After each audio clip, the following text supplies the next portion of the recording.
नमस्कार, आर्य न्यूज देख रहे हैं आप। मैं हूं आपके साथ पल्लवी सिंह। रुक करेंगे मध्य प्रदेश और छत्तीसगढ़ की कुछ बड़ी खबरों की ओर। शुरुआत करेंगे छत्तीसगढ़ से, जहां पिछले 24 घंटों के दौरान कोरोना वायरस से 107 लोगों को संक्रमण की पुष्टि हुई है। और ऐसे में इसी के साथ ही अब राज्य में बृहस्पतिवार तक कोविड-19 की चपेट में आने वाले की संख्या 11,15,000 से ज्यादा पहुंच गई। अधिकारियों ने जानकारी दी कि आज संक्रमण के 107 नए मामले सामने आए हैं। इनमें से रायपुर से 20, दुर्ग से 14, राजनांदगांव से 3 और बालोद से 3, बेमेतरा से 2, कबीरधाम से 3, धमतरी से 1 और बलौदाबाजार से 1, महासमुंद में 1 और बिलासपुर से 7, रायगढ़ से 4, कोरबा से 7 और जांजगीर चांपा से 1, मुंगेली से 2, गौरेला पेड्रो मारवाही से 1 और सरगुजा से 5, कोरिया से 6 और बलरामपुर से 13, जशपुर से 10, बिस्तर से 2 और कांकेर से 2, साथ ही बीजापुर से 1 कोरोना संक्रमण मरीज की पुष्टि हुई है।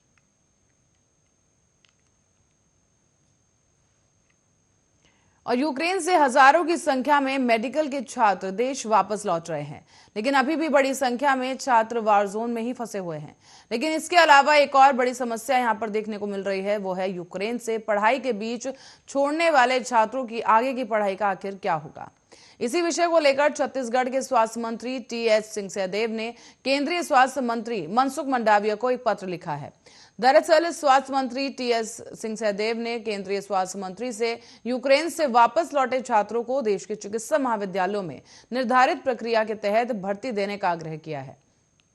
इसके लिए अब मेडिकल कॉलेज में छात्रों की सीट भी बढ़ने का आग्रह किया गया है। और इसी संबंध में शुक्रवार को टी.एस. सिंहदेव ने ये पत्र लिखा और इसी के साथ ही पत्र में उन्होंने लिखा है कि यूक्रेन में जारी युद्ध के कारण वहां की स्थिति अत्यंत ही गंभीर हो चुकी है। ऐसे में यूक्रेन में पढ़ाई कर रहे भारतीय मूल के छात्र क्रमबद्ध वतन वापस लौट आए हैं। इसी क्रम में एक बड़ी संख्या में भारत लौट रहे छत्तीसगढ़ प्रदेश समेत कई अन्य प्रदेशों के मेडिकल छात्र छात्राओं के भविष्य को लेकर अब चिंता भी हो गई है। वर्तमान में जो हालात यूक्रेन में युद्ध समाप्ति और उसके बाद हालात सामान्य होने की स्थिति फिलहाल अनिश्चित है, लेकिन मेडिकल की शिक्षा के लिए अपनी गाढ़ी कमाई खर्च करके यूक्रेन में बच्चों को अध्ययन करा रहे माता पिता और अभिभावक बच्चों के भविष्य और आगे की शिक्षा को लेकर काफी चिंतित हैं। ऐसे में अब छात्र छात्राएं अलग अलग पाठ में अध्ययनरत थे और सबकी अलग अलग स्थितियां हैं, लेकिन इसी विकट परिस्थिति के कारण उन सभी छात्र छात्राओं के भविष्य पर एक प्रश्न चिन्ह लग गया है। इसीलिए उन सभी छात्र छात्राओं के बारे में गंभीरता से विचार करने की जरूरत है।